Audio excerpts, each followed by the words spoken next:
یو طرف ته رباب لګېدلې بل طرف ته ملا ته کنځلې کېږي.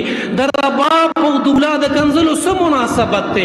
ملګرو موسی ماشوم د دې دنیا نه لاړو، خو تاسو ته ملګرو پته شته دی چې د موسی ماشوم نه په دې دنیا کې صرف یو رباب پاتې شو، د هغه د لاسو رباب هغه نه پاتې شو. خو قسم قسم ته پیتوي خلک ورکوي، که مولیان دي که عالمان دي که هر قسم ته خلک دي، ځان نه پیتوي ورکوي چې موسی په مرګ باندې هم رباب نه پرېږدي. د هغه په دعاګانو خلک ورته دعاګانې کوي، خو دی دومره نه پوهېږي چې هغوی په دعاګانو ټیم کې هم موسی په مرګ باندې رباب ټنګوي.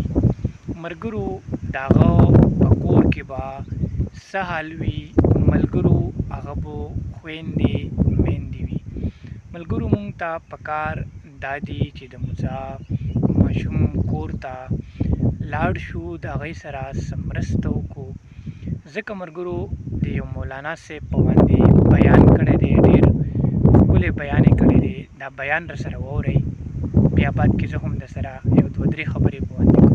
یو طرف ته رباب لګېدلې بل طرف ته ملا ته کنځلې کېږي. د رباب او د ملا د کنځلو څه مناسبت دی؟ د رباب او د ملا د بېعزتۍ څه مناسبت دی؟ و مسلمانانو لږ د الله نه ویرېږئ، لږ په دې خپل ګریوان کې سر کته کوئ. رباب ته یونیورسټۍ کې استاز اخیستی، کنځلې زما مولا ته کې. رباب ته یونیورسټۍ کې د هغې استاز اخیستی، کنځلې زما پګړۍ ته کې، کنځلې زما ګیرې ته کې. ما تاوان څه کړی دی؟ زما قصور څه دی؟ ما کړي څه شی دي؟ دا لکان راپاسېږي، کله یو مولا ته کنځلې کله بل مولا ته کنځلې. رباب دې خپل غږولی مور زما یادې، رباب دې خپل غږولی کنځلې ما ته کې. او دا نوجوان چې کوم مړ دی، دا اوس چې کوم مړ دی، والله د ځوانۍ مرګ دی، هر سړی پې خفه دی.